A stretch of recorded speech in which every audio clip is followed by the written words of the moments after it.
কোরআনের খালি ওয়াজই শোনেন, হ্যাঁ হ্যাঁ, ওয়াজ শোনা লাভ নাই। তাহলে একটা সুন্দর রাষ্ট্র গঠন করতে গেলে সুন্দর সংবিধান আল্লাহর কোরআন লাগবে, যেই কোরআনকে লক্ষ্য করে আল্লাহ বললেন অনুনাজ্জিলু মিনাল কুরআনি মা হুয়া শিফাউ ওয়া রাহমাতুল লিল মুমিনিন। আপনারা বলেন তো, বাংলাদেশের যত বড় বড় দল আছে, এই দলের স্লোগানের মধ্যে আল্লাহ আকবার আছে? নাই। আপনারা সবাই আল্লাহ আকবার বলতে পারতেছেন না, এটাই হলো মূল কারণ, মানে অভ্যাস নাই তো। যারকে অভ্যাস আছে এরা কোরআনের টান শুনলে আল্লাহ আকবার, কিন্তু যারকে অভ্যাস নাই এরা পারবে না। আমি 11 সালে যখন প্রথম হজ করবার গেলাম, তখন আমার একজন সাথী ছিল, বুঝলেন, ওই শয়তানক পাথর মারার সময় ওই এক ঠ্যাঙের উপর ভর দিয়ে মারে পাথর, এত জোরে মারে মুখের শব্দ হয়। তা আমি কইলাম, ভাইরে পাথর তো আমরাও মারতেছি, তুমি এত জোরে মারো কেন? বলে, হুজুর শয়তানক জোরে পাথর না মারলে হবে? আমি ওকে কাছে ডেকে বললাম, আমি শুনলাম আপনি হজ করার আগে রেজিস্ট্রি অফিসে গেছিলেন। ঠিক আছে হুজুর, আপনি কেমনে জানলেন? আমি বললাম, এটাও শুনছি আপনি 16 বিঘা নাকি ছেলেরে দিছেন আর মেয়েরে 1 বিঘা দিছেন। এইটা আপনি কেমনে জানলেন? আমি বললাম, পাগলা, ওই জায়গা পাথর না মেরে তোমাকেই পাথর মারো, কারণ তুমি তো শয়তান। আল্লাহর কোরআনের ফারাইজকে অস্বীকার করে নিজের ইচ্ছা মতো বন্টন করে, সেই তো মানবরূপী শয়তান। ওটি পাথর মারা লাভ নেই, এটি মারো। তো যাদের ভিতরেই শয়তান বসে আছে তাদের জবান দিয়ে আল্লাহু আকবার বার হবে না, কারণ শয়তানকে তাড়ানোর একমাত্র মূল মন্ত্র হচ্ছে তাকবীর, আল্লাহু আকবার। জোরে কোন কথা ঠিক না?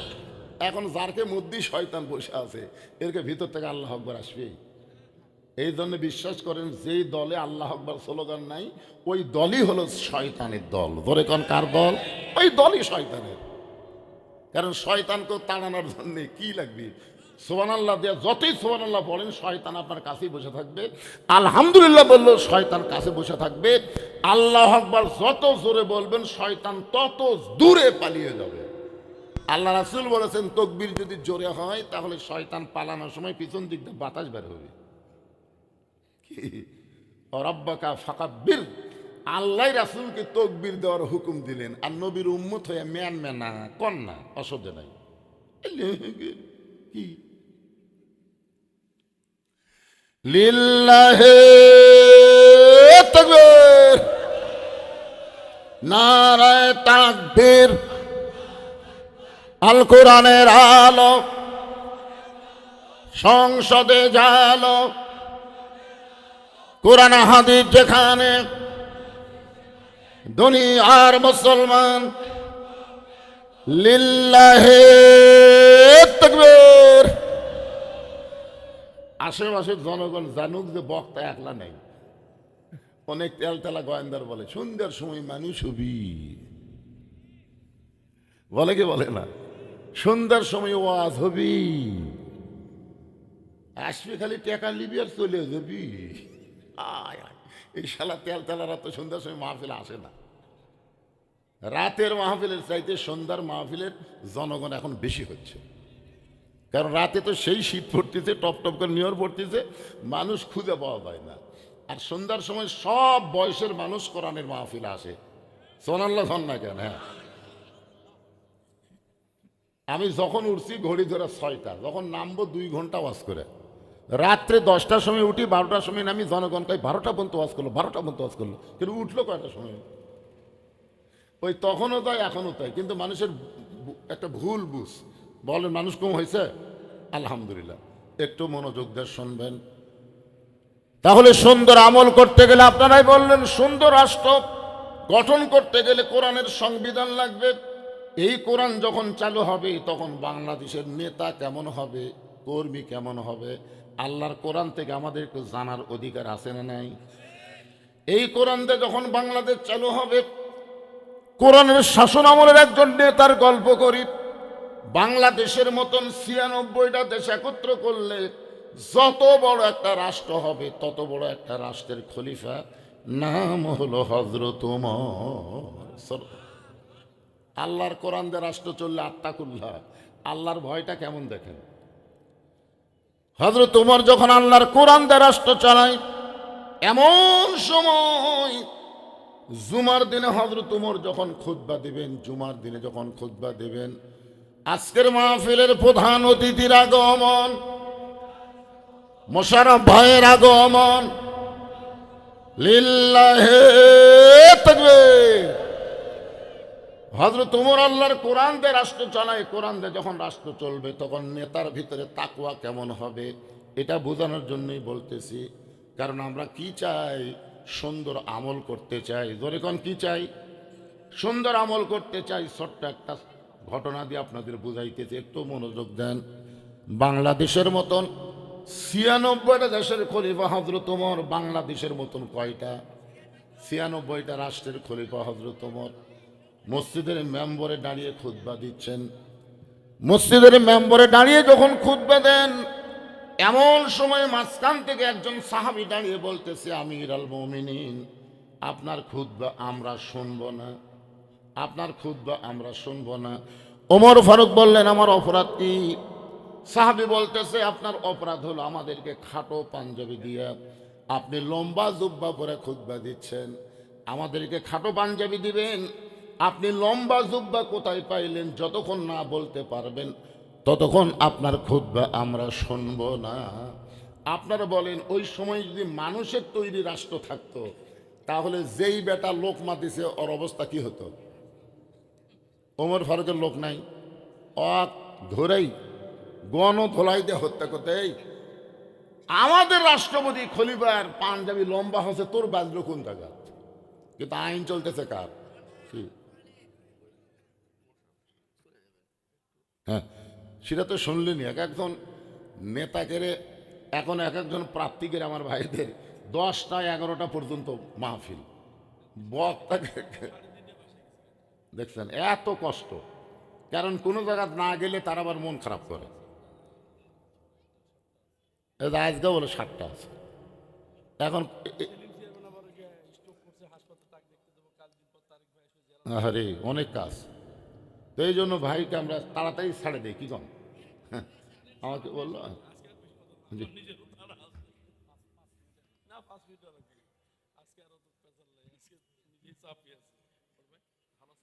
জি সম্মানিত উপস্থিতি, আমরা আন্তরিকভাবে দুঃখিত এবং প্রধান অতিথির কাছ থেকে ক্ষমা প্রার্থী। উনি সঙ্গত কারণে আরেক জায়গায় যাবেন, এজন্য একটু সময় চেয়েছেন। এই পর্যায়ে আপনাদের সামনে প্রধান অতিথির বক্তব্য পেশ করছেন আলহাজ মোহাম্মদ মোশাররফ হোসেন, সাবেক এমপি, বগুড়া ৪ কালুনন্দী গ্রাম এলাকা। বিসমিল্লাহির রহমানির রহিম। আজকে পাইকোট পাঞ্জুয়াপাড়া বাইতুল জামে মসজিদের উন্নয়ন ক্লাবে যে সভা তাফসীর কোরআনের আয়োজন করা হয়েছে, উক্ত সভায় সভাপতিত্ব করছেন মৌলানা মোহাম্মদ রুস্তম আলী, সহসভাপতি জনাব মোহাম্মদ মুজাফফর হোসেন ও আহসান হাবিব ইমরুজ। আর প্রধান বক্তা হিসেবে যিনি উপস্থিত আছেন আমাদের এই কাহালু তথা উত্তর আল্লাহর কোরআনের আইন চালু থাকার কারণে ওমর ফারুকের চোখটা দর দর করে পানি পড়তেছে। কার ভয়ে? অর্ধ জাহানের খলিফা হযরত ওমরের সাহস কম না বেশি? ওমর ফারুক যে রাস্তা দেয়া যায়, ওই রাস্তা দিয়ে শয়তান 40 দিন যাইতে ভয় পায়। যে ওমর এক সময় ছিল সবচাইতে গরম, কিন্তু যেদিন থেকে মদিনার খলিফার দায়িত্ব পাইছে সেদিন থেকে তিনি হলেন সবচাইতে নরম। জোরে কোন সুবহানাল্লাহ। গায়ের জুব্বা লম্বা দেখে খুতবা বন্ধ করে, খুতবা মানে কি? বক্তব্য, বক্তব্য বন্ধ করে দিয়েছে। এমন সময় আব্দুল্লাহ ইবনে ওমর ফারুকের সন্তান, 30 পারা কোরআনের হাফেজ, বলেন সুবহানাল্লাহ। একজন কোরআনের পণ্যওয়ালার কি গুরুত্ব আমার সভাপতি ভাই আপনাদের বুঝাই দিলেন। ওমর ফারুকের সন্তান 30 পারা কোরআনের হাফেজ। শুধু 30 পারা কোরআনের হাফেজ না, তিনি হাদিসেরও হাফেজ। সুবহানাল্লাহ। বাবার পাশে দাঁড়ায়া চোখের পানি নিয়ে বলতেছেন, রে নবীর সাহাবীরা, আমার বাবার জুব্বা লম্বা থেকে, পাঞ্জাবি লম্বা থেকে তোমরা খুতবা বন্ধ করে দিলে, কিন্তু আমার দিকে তাকায় দেখো, তোমরা খাটো পাঞ্জাবি হলো তো নতুন পোশাক পরেছ, কিন্তু আমার পরনে নতুন কোনো কাপড় নাই। এমন সময় ওসমান গনি ওই সময় হযরত ওমর ফারুকের সময় ছিলেন অর্থমন্ত্রী। ওমর ফারুক যখন মদিনার খলিফা ছিলেন, ওই সময় অর্থমন্ত্রী ছিলেন ওসমান গনি। জোরে কান সুবহানাল্লাহ। ওসমান গনি দাঁড়িয়ে বলেন, আব্দুল্লাহ, আজকে জুমার দিনে সবাই নতুন পোশাক পরে নামাজ পড়তে আইছে, আর তুমি পুরাতন কাপড় কেন পরেছ? সবাই যখন নতুন পরেছে তুমি পুরাতন কাপড় কেন পরলা? আব্দুল্লাহ চোখের পানি বের করে বলতেছে, রে নবীর সাহাবীরা, আমি যদি আজকে নতুন পোশাক পরতাম তাহলে আমার বাবার জুব্বা লম্বা হতো না। তোমরা সবাই যখন ঘুমায় থাকো, আমার বাবা যেদিন থেকে মদিনার খলিফার দায়িত্ব পাইছে, আমার বাবার চোখে আর ঘুম নাই। এখান থেকে আল্লাহর কোরআন দিয়ে রাষ্ট্র চললে নেতারা ভালো হবে দায়িত্ব পাওয়ার পরে। আগে যাই থাক, কিন্তু দায়িত্ব পাওয়ার পরে তারা কি হবে? ভালো হবে। আর যতদিন আল্লাহর কোরআন চালু না হবে ততদিন নেতারা ভালো হবে ভোটের আগে। ভোটের আগে নেতারা খুব ভালো হবে, কিন্তু ভোট পাওয়ার পরে নেতাকে আর খুঁজে পাওয়া যাবে না। এরকম অনেক নেতা আছে না নাই? জোরে করে আছে না নাই? ভোটের আগে গরিবের বন্ধু, সমাজসেবক, জনদরদি নেতা গাড়ি ব্রেক করে রাস্তার নামা ফকিরক সালাম দিবি। ফকির চারিদিকে তাকায় বলবে, বাবা কাকে সালাম দিলে? বলে, আপনাকেই দিলাম, আমি তো ভিক্ষা করে খাই। বলে, ভোটের আগে আপনিও যা হামও তাই। নেতার চরিত্র দিকে মনে হবে এর চাইতে ভালো মানুষ দুনিয়াতে কেউ নাই। কিন্তু যেই নেতা ভোট পায় চলে গেল, নেতার থাকবে না এলাকায়, ঢাকায় থাকে, মাঝে মধ্যে ভোটারের কাছে বেড়াবার আসে। চামচার অত্যাচারে গরিব মানুষেরা নেতার ধারতি যাওয়ার পারে না। ধরে কন ঠিক কিনা? কিন্তু আল্লাহর কোরআন দিয়ে যখন রাষ্ট্র চলবে, তখন নেতা রাস্তাতে গেলে শয়তান 40 দিন যাইতে ভয় পাবে। কিন্তু নেতা যখন খেলাফতের দায়িত্ব পাবে, তখন নেতা এত নরম হবে, সবাই ঘুম পাড়বে। আর নেতা চোরের মতন চুপি চুপি কে কোথায় কিভাবে আছে নিজের চোখে দেখবে। সুবহানাল্লাহ কর না কেন? হ্যাঁ, ওমর ফারুক এরকম দেখতেছেন, হঠাৎ দেখে মরুভূমির মধ্যে তাঁবু টাঙ্গায়া তাঁবুর বাহিরে একজন পুরুষ মানুষ অস্থির হয়ে ঘুরতেছে। তাঁবুর বাহিরে একটা পুরুষ মানুষ অস্থির, কখনো দক্ষিণে যায়, কখনো উত্তরে যায়। ওমর ফারুক চিন্তায় পড়ে গেলেন, পুরুষ মানুষ অস্থির হওয়া তো লক্ষণ ভালো না। জান্নাতের মধ্যেও মেয়ে মানুষ অস্থির হয়েছিল, যার নাম হলো হাওয়া। ধরে কোন ঠিক কিনা? আল্লাহ যখন বলেছে, ওলা তাকারা বা হাজির সাজারা ফাতাকুন মিনাজ জালিমিন, ওই গাছের কাছে যায়ও না। এই কথা শোনার পরে অস্থির কে হয়েছে? আদম না হাওয়া? জোরে বলেন। অস্থিরতা নারীদের মধ্যে বেশি হয়, কিন্তু পুরুষের মধ্যে তো এটা হওয়া ঠিক না। ওমর ফারুক চিন্তায় পড়ে গেলেন, এমন অস্থির হয়ে একজন পুরুষ কেন ঘুরতেছে, উত্তর দক্ষিণ করতেছে? ওমর ফারুক তাকে শান্তি দেওয়ার জন্য পৃথিবীর সবচাইতে বড় দোয়া হলো সালাম।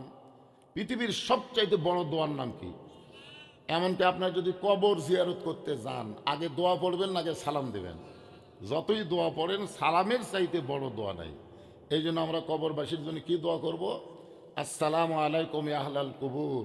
এই কবরের মধ্যে যারা শায়িত আছে, আল্লাহ তাদের সকলের প্রতি রহমত নাজিল করুক। সুবহানাল্লাহ বলেন। ওমর ফারুক লোকটাকে শান্তি দেওয়ার জন্য, অস্থিরতা দূর করার জন্য সালাম দিলেন, আসসালামু আলাইকুম ইয়া আব্দুল্লাহ। লোকটা সালামের উত্তর দেয় না। ওমর ফারুক আবার সালাম দিলেন, আসসালামু আলাইকুম ইয়া আখি। লোকটা সালামের উত্তর দেয় না। ওমর ফারুক যখন আবার সালাম দিবার চায়, 2 বার দিছে, 3য় যেই দিবার চাচ্ছে, এমন সময় লোকটা বলে, এই বারবার খালি সালাম দাও কেন? তুমি জানো আমি কি বিপদে আছি? তুমি জানো আমি কি বিপদে আছি? খালি সমানে সালাম দাও। ওমর ফারুক বলে, ভাই আপনি তো অস্থির হয়ে আছেন, আপনাকে শান্তি দেওয়ার জন্যে সবচাইতে বড় দোয়া সালাম। বলে, তোমার সালাম দিয়ে আমার কলিজার আগুন লিখবে না? তুমি কি জানো হযরত ওমর যখন মদিনার দায়িত্ব পাইছে, আল্লাহর কোরআন দিয়ে যখন রাষ্ট্র চলে, তখন প্রত্যেকটা মানুষের জন্য দিনও যা রাতও তাই। জোরে কোন সুবহানাল্লাহ। ওই লোকটা হযরত ওমরকে বলতেছেন যে, তুমি কি জানো ওমর ফারুক যখন কোরআন দিয়ে রাষ্ট্র চালায়, তখন প্রত্যেকটা মানুষের জন্য দিনও যা রাতও তাই।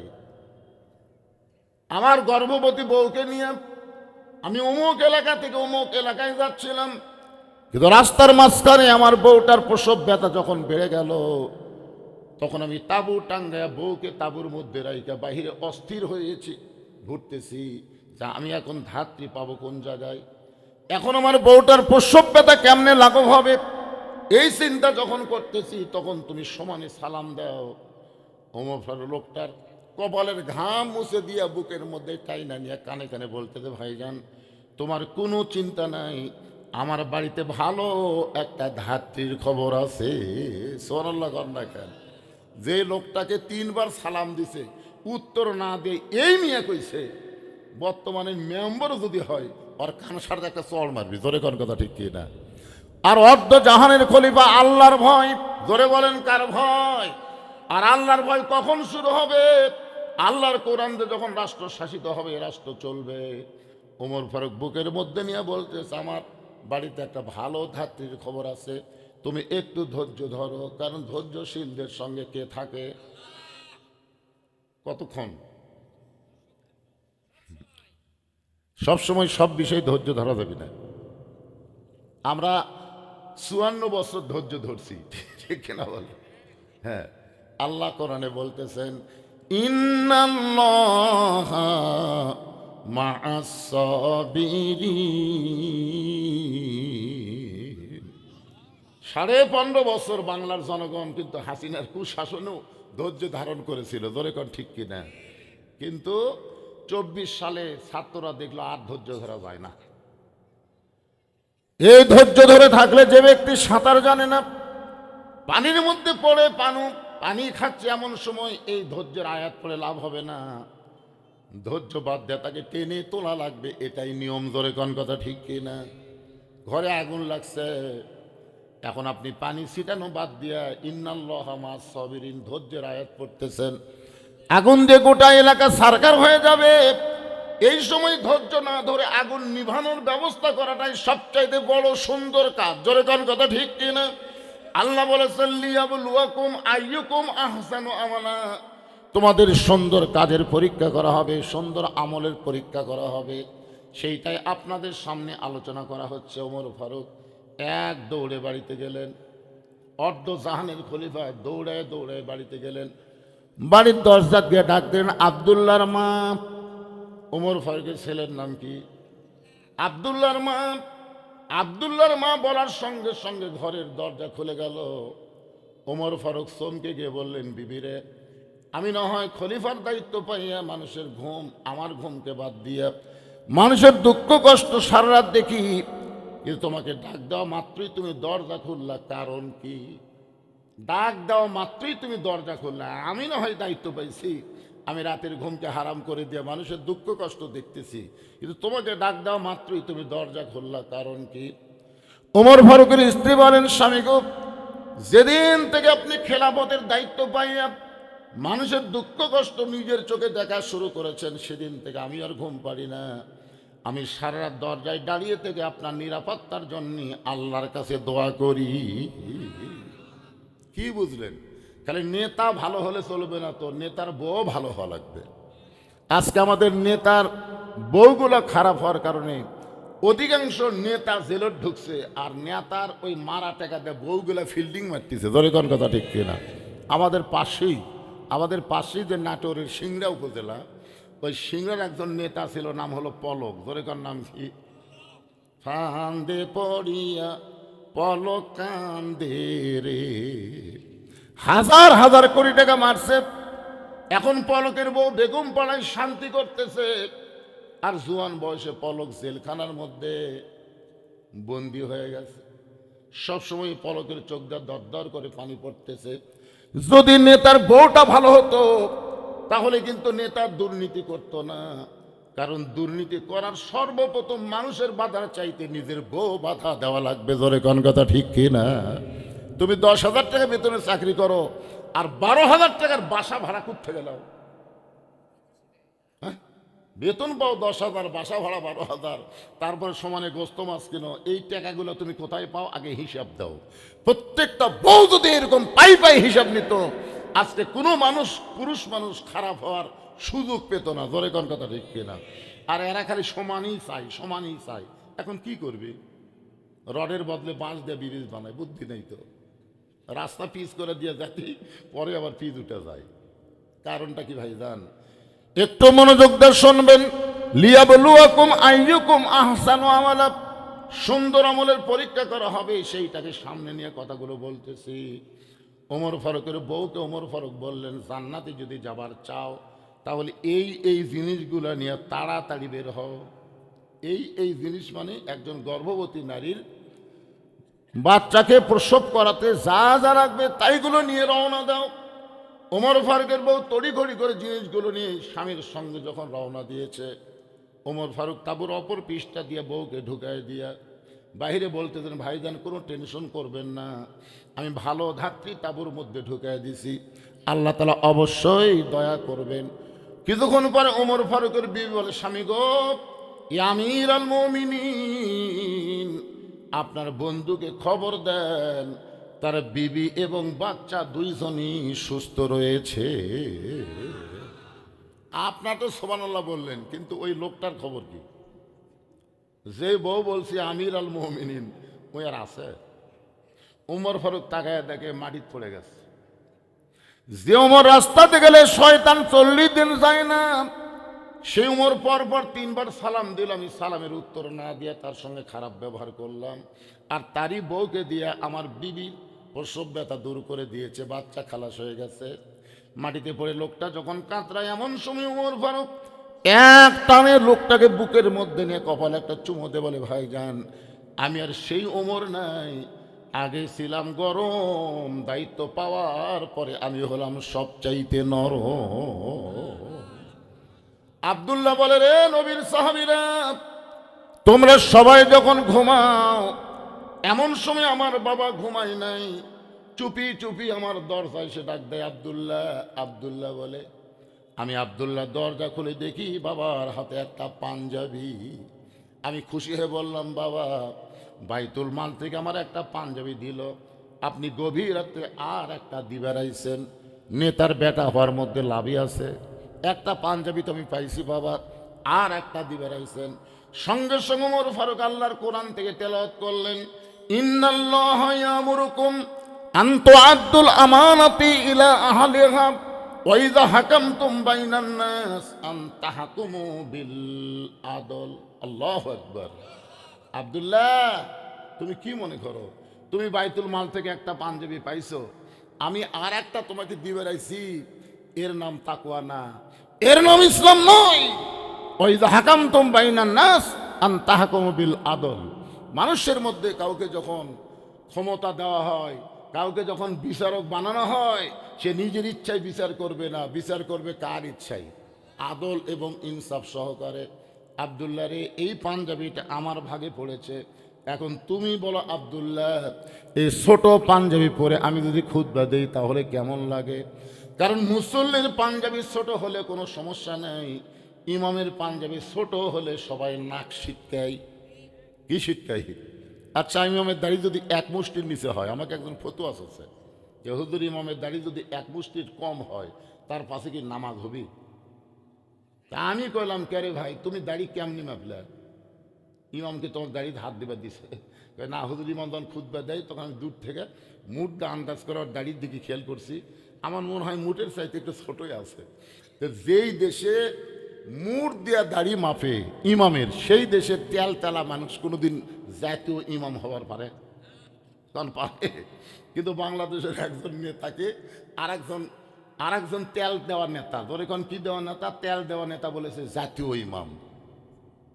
আরে পাগলা, জাতীয় ইমাম না, জাতীয় নেতা কও। জাতীয় ইমাম যাকে তাকে বানালে বাংলার মানুষ মানবে না, ধরে কোন কথা ঠিক কিনা? ওমর ফারুক বলতেছেন, তোর পাঞ্জাবিটা আমাকে দান করে দে, তোর পাঞ্জাবি আমার পাঞ্জাবি একত্র করে আমি লম্বা জুব্বা বানায় খুতবা দিবার চাই। আব্দুল্লাহ বলে, গভীর রাত্রে আমার পাঞ্জাবির অংশটুকু আমার বাবাকে দান করে দিলাম, বাবার পাঞ্জাবি আমার পাঞ্জাবি একত্র করে লম্বা জুব্বা বানায় বাবা খুতবা দেয়। এখন বলো বাবার খুতবা শোনা যায় কি না যায়? সমস্ত সাহাবীরা চিল্লায় বলে, আল্লাহর কোরআন দিয়ে যখন রাষ্ট্র চলবে, এমন মুত্তাকি নেতা মুসলমানেরা দেখতে পাবে। সুবহানাল্লাহ না কেন? আল্লাহর সেই কোরআন থেকে আমরা আলোচনা শুনতেছি, একটু মনোযোগ দেবেন। সুন্দর আমল শুধু পুরুষের জন্য না, কোরআন দিয়ে যখন রাষ্ট্র চলবে তখন নারীরাও আল্লাহর কোরআনের সুন্দর আমল করবে। নারীদের 1 নম্বর সুন্দর আমলের নাম হলো পর্দা। আল্লাহ রাসূল ফাতেমার ঘরের মধ্যে গিয়ে দেখেন ফাতেমা মুস্কি মুস্কি হাসতেছে।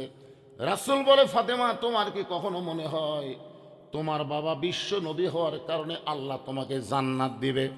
তোমার কি কখনো মনে হয় তোমার বাবা বিশ্ব নবী হওয়ার কারণে আল্লাহ তোমাকে জান্নাত দিবে?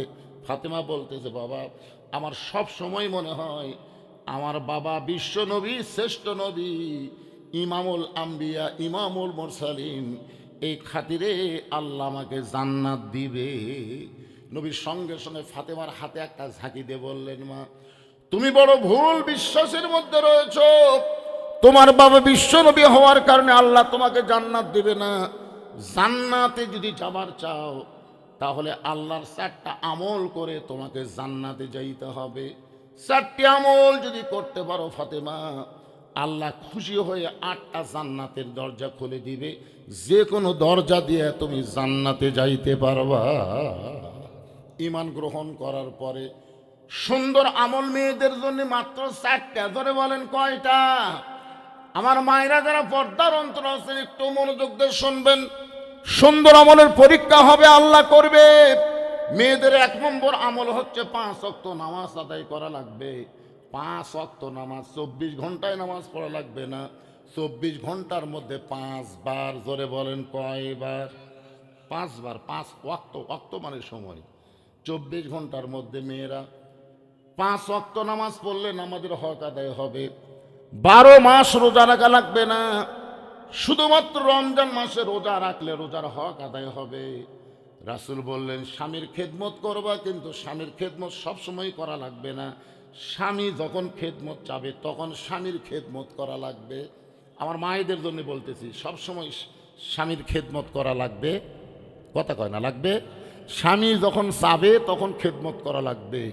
অতি ভক্তি চোরের লক্ষণ। দেখবেন আপনার বউ যদি হঠাৎ করে দিন আপনার বেশি বেশি খেদমত করে, তাহলে বুঝবেন হয় আপনার ভাইয়ের বিরুদ্ধে, নয় আপনার মায়ের বিরুদ্ধে, নয় আপনার বাপের বিরুদ্ধে, নয় আপনার বোনের বিরুদ্ধে, মানে আপনার যারা রক্তীয় তাদের বিরুদ্ধে কথা বলবে। যেদিন দেখবেন বেশি বেশি খেদমত করে বুঝবারই পারবেন এই দিন একটা অন্যায় প্রস্তাব দিবে। এই জন্যে মেয়েদের বেশি খেদমত করার দরকার নাই। স্বামী যদি খেদমত চায় তাহলে স্বামীর খেদমত করবা, ওয়াজাতা স্বামীর খেদমতের কোনো দরকার। কথা বুঝলেন না? অনেক বউ আছে দেখেন, আমারও তো বউ আছে, আমি হুজুর হল বউ নাই।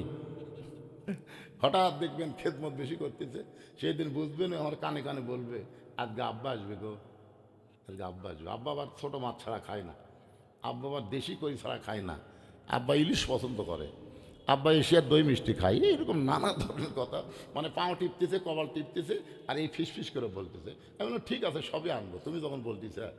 আমার শ্বশুর তো আর সবসময় আসে না, মাঝে মধ্যে আসে। আমি সবগুলো কিনে এনে বউকে তখন দিলাম। বউ আমার শ্বশুরকে খাওয়াচ্ছে, আমার শ্বশুর খাবারই চাচ্ছে না। কালকে তোর এটা আর আসবাই মন চায় না, খালি খাওয়া, এত খাওয়া যায়। আমার বউ খালি বারবার বলতে, তারা 1 টুকরা খান আব্বা, আর 1 টুকরা খান। কলজা শান্তি হয়ে গেল। আসলে তাই মেয়েরা তার বাপকে ভালোবাসে, কিন্তু আমার বাপ যখন আসে তখন আমার কানত তো কোনোদিন ফিস করে কয় না, আজকে আমার শ্বশুর আসবে গো, আমার শ্বশুর দেশি মুরগি খায়, আমার কোনোদিনও কয়নি। বরং আমার বাপ আসলে দেখি তার সামনে এমন কিছু দিছে যেটা আমার বাপ পছন্দই করে না। এই জন্য আমার মা বোনদের জন্য বলবো, মা, স্বামীর খেদমত করবেন। যখন স্বামী খেদমত চাবে, আল্লাহ নবী বলেন, ফাতেমা, মেয়েদের সবচাইতে গুরুত্বপূর্ণ আমল হলো পর্দা। মেয়েদের সবচাইতে গুরুত্বপূর্ণ আমল হলো এই পর্দা। এই পর্দা যদি না থাকে, মেয়েদের একটা আমলও আল্লাহর দরবারে কবুল হবে না। মেয়েদের সবচাইতে গুরুত্বপূর্ণ আমলের নাম কি? আচ্ছা, আপনারা বলেন তো, এই পর্দার ব্যবস্থা কে করবেন? বউ নিজে করবে না স্বামী করার লাগবে? কে করবে? বউ নিজেই করবে। আজকে অনেক জায়গাত গেলে কয়, হুজুর পর্দার ওয়াজ করবেন। হুজুর, মেয়েরা পর্দার মধ্যে থাকে না, হুজুর পর্দার ওয়াজ করবেন। আরে পর্দার ওয়াজ করলে ধরা খাবে আগে পুরুষ মানুষ। কারণ রাসূল বলেছেন, আর দায়ুসুল ইয়াদখুলুল জান্নাহ, দায়ুস কোনোদিন জান্নাতে যাবে না। দায়ুসকে? দায়ুস হলো ওই সকল পুরুষ যাদের অধীনে নারীরা পর্দা করে না। তাহলে আপনার অধীনে আপনার বউ আছে না নাই? আপনি বলেন তো, আপনার বউ যদি মরে যায়, আপনি বেঁচে থাকতে আপনার বউ যদি মারা যায় আপনি কয় কাপড় দিবেন? 5টা দেওয়া লাগবে। কেন বলতেছেন কেন? জোরে কোন কয়টা? তো মরে গেলে যদি 5টা কাপড় দেন, বেঁচে থাকতে কয়টা দেওয়া দরকার? আমি আমার মা বোনদের জন্য এবং আপনাদের জন্য বলতেছি, পুরুষের 3 কাপড়, মেয়েদের 5 কাপড়। পুরুষের মতোই কিন্তু মেয়েদেরকে 3 কাপড় পরার লাগে, আর 2টা কাপড় মেয়েদের 2 জায়গায় বেশি দেওয়া লাগে। একটা হলো বুক বাঁধ মানে সিনা বাঁধ, আর একটা হলো মাথা বাঁধ। আপনারা বলেন তো, মরে গেলে যে মেয়েগুলার মাথা বাঁধা লাগে সেই মেয়েগুলো যদি জীবিত অবস্থায় মাথার চুল বেচা খায় না, যদি বেচা খায় তাহলে ওই স্বামীর কি হবে? কেন কথা কর না কেন রে? আপনাকে এই এলাকাতে মেয়েরা চুল বেছে না? 1 কেজি চুলের দাম হলো 10,000 টাকা। তাহলে আপনারা চিন্তা করে দেখেন, যে মেয়ের মাথার চুল শুধুমাত্র স্বামী ছাড়া, লাড়িয়ে ছাড়া কেউ দেখতে পারবে না, বাপও পারবে না। মেয়ে যদি যুবতী হয়, ওই মেয়ের মাথার চুল বাপও আর লাড়িয়ে ছাড়া দেখতে পারবে না, ভাইও পারবে না, কেউ পারবে না। একজনই শুধু পারবে, সেই ব্যক্তি হলো তার স্বামী। স্বামী ছাড়া ওই বইয়ের চুল লাড়িয়ে ছাড়া কেউ দেখতে পারবি না। কিন্তু যারা চুল কিনতেছে এরা কি করে কিনতেছে?